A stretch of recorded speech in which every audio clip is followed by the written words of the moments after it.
Hello, I'm Adrian Gonzalez, president of Adelante SCM, and it's great to be back as your host for this October 2023 edition of Transporeon Journal Market Updates. Last month, I had the opportunity to be on the other side of the pond. I was in Barcelona for the Transporeon Summit 2023, where I got to speak with many shippers and carriers about the challenges and opportunities they face in the transportation realm, particularly in Europe. At a high level, many of the topics discussed are not new. Cost control is still a priority, for example. Labor constraints, not just with drivers, but in the warehouse and other roles too, is still a challenge and will be for a long time. And the Russia-Ukraine war is still causing a lot of disruption and uncertainties. There were also a lot of conversations about sustainability, how to measure and report CO2 emissions, for example, and how to incorporate sustainability into processes like freight procurement and carrier selection. Add it all together and mix in the still sluggish state of the economy in Europe, and what you get is a market environment where automation, real-time insights, and collaboration are more important than ever for success. Speaking of real-time insights, let's take a look at data from Market Insights to get some perspective on how things stand in the European transportation market. Let's start with capacity. A year ago in October 2022, the capacity index was 96.4. A reading under 100 indicates a capacity-constrained environment. On the morning of this recording, the capacity index was 103.1 in October 2023, a 7% year-over-year increase. In fact, the capacity index has been over 100 since November 2022, so at an aggregate level, capacity availability has not been an issue this year. There might be some tightening over the next few weeks as we get into the holiday season, but no big changes are expected. Now let's look at the spot price index, which tracks the spot rate across 70 major lanes in Europe and weighs each lane according to its transport performance. It was 118.9 in September 2023, a 14% decrease from September 2022. And the contract price index, which tracks the contract rate across the same 70 major European lanes, was 119 in September 2023, which is a new 12-month low. The index has posted month-over-month decline since February of this year. As you can see in the chart, the difference between the spot price index and the contract price index has greatly decreased since March and is now almost zero. So we remain in a more balanced environment at the moment from a supply and demand perspective. Finally, let's look at the EU cost index that shows the evolution of costs for trucking carriers across the 70 biggest lanes in Europe.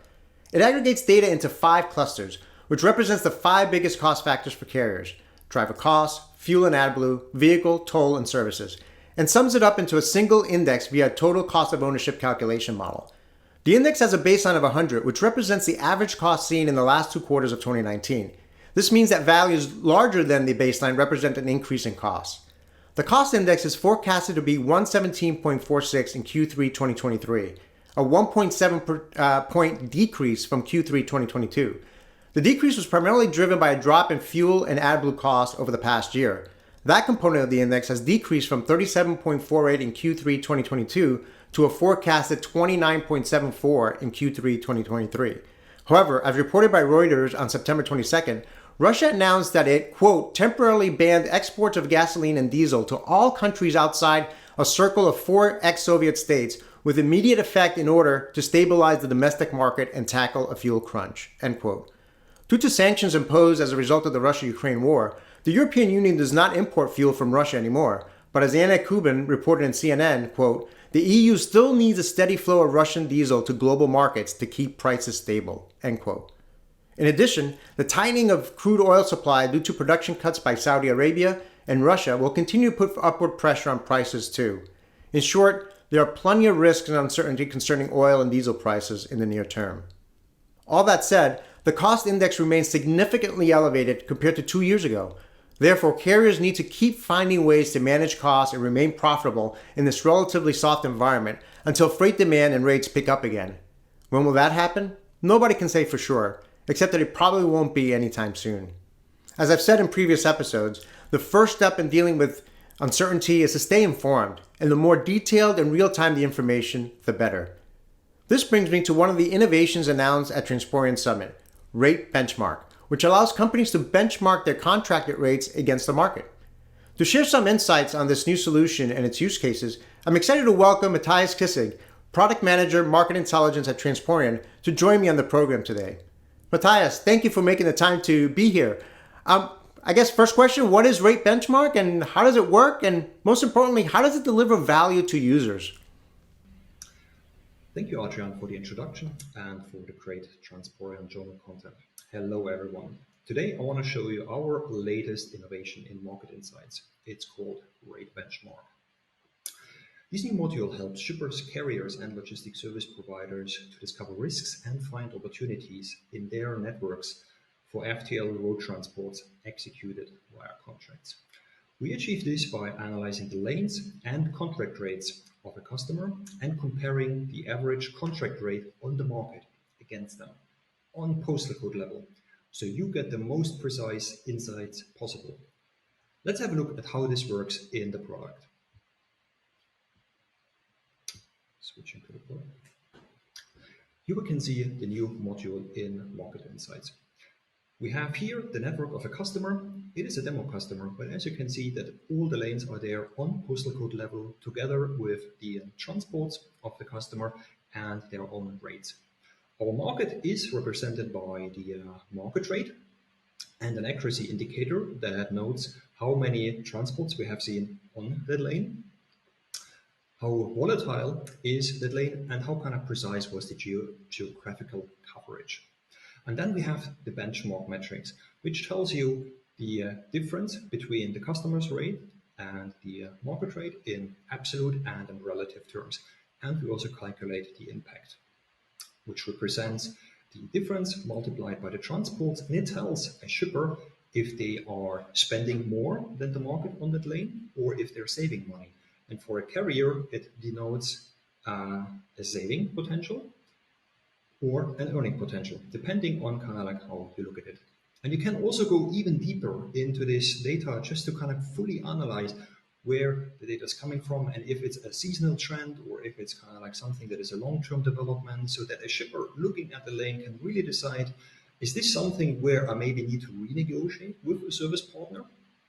And for a carrier, the output is, do I actually kind of earn more on that lane? Is there some optimization possible? If a tender will come from the same carriers, from the same shipper, is there a possibility for me to kind of submit a more competitive bid so that I can still work with the customer? Rate Benchmark is available as of now for carriers, shippers, and logistics service providers. If you want to know more about this innovation, please get in touch with us. Back to you, Adrian. Thank you, Mathias, for all the insights. I remember when I started in the industry more than 24 years ago, the amount of data available to shippers and carriers about the transportation market was very limited, and it certainly wasn't real time or even near real time. This new solution is a great example of how far we've come in terms of data availability, and it's a great example of the power of the network. As I mentioned earlier, automation and collaboration are also very important for success moving forward. These two factors are evident in another new solution announced at Transporeon Summit called Freight Marketplace. To give us an overview of this solution, I'm excited to welcome another special guest to the program, Samuel Pearman, who is Senior Product Manager, Freight Sourcing at Transporeon. Samuel, it's great to have you on the program. Can you give us an overview of Freight Marketplace and what its value proposition is for shippers and carriers? Hi, Adrian. Thanks for having me. Last week at the Transporeon Summit, we launched the new Transporeon Freight Marketplace. And the reason behind launching the Freight Marketplace was that it should be simple to find counterparties and strike fair agreements for logistics services, but it is not. We see that shippers and carriers are looking for a way to find the right partner to work with, a way to agree on fair prices, and doing all of that in an easy way. We see that we need a new approach here. We need a new deal-making infrastructure which has the role of being a neutral but active gateway for buyers of capacity, so the shippers, and the sellers of capacity, the carriers, to find the right price and the ideal counterparty to work with. We call this new approach the Transporeon Freight Marketplace. The Freight Marketplace platform is for buying and selling transport services. So let me highlight a couple of points about the new Freight Marketplace. The first is profiles. Profiles are a way for carriers and later on shippers to show what they can do. This is the basis for finding right partners to work with, a definitive information about the company's capabilities. Secondly, the Freight Marketplace is built for the data science age.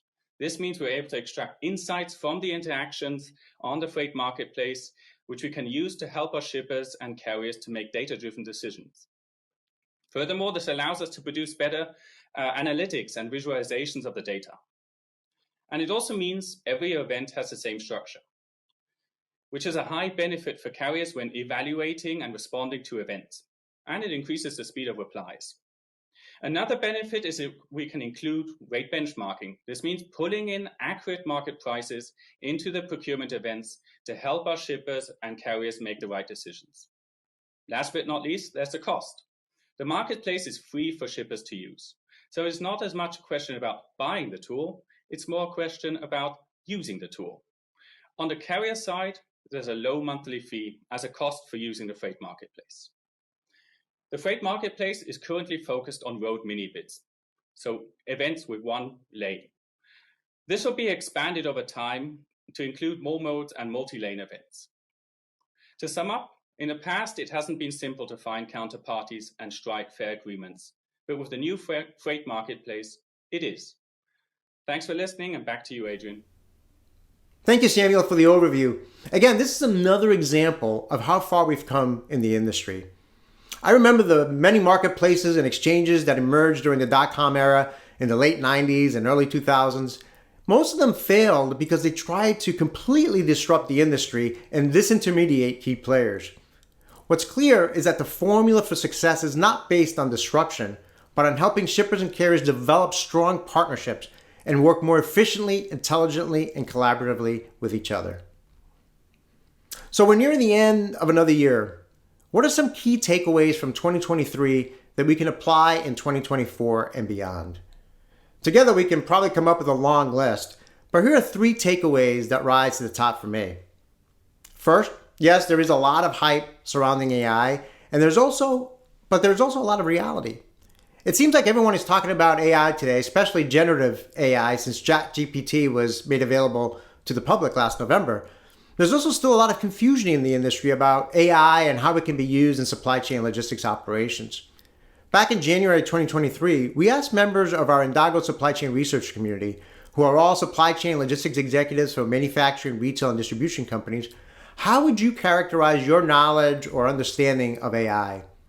Almost a third of our member respondents, 32%, said that they either have, quote, very low or, quote, low knowledge of AI and how it can be used in supply chain management. This suggests that many companies and supply chain logistics professionals are still in the learning stage.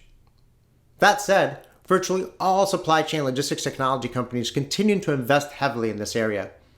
Many have had machine learning capabilities for some time, but now they're looking at how to incorporate generative AI capabilities, for example, into their solutions.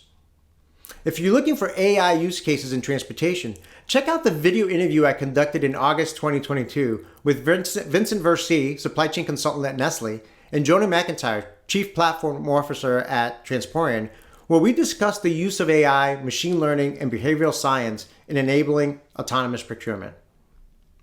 My second takeaway is that companies need to prioritize employee training and retention. On the training side, it's important because the roles and responsibilities of logistics workers are changing. This is true for truck drivers, warehouse workers, transportation planners, and everyone else.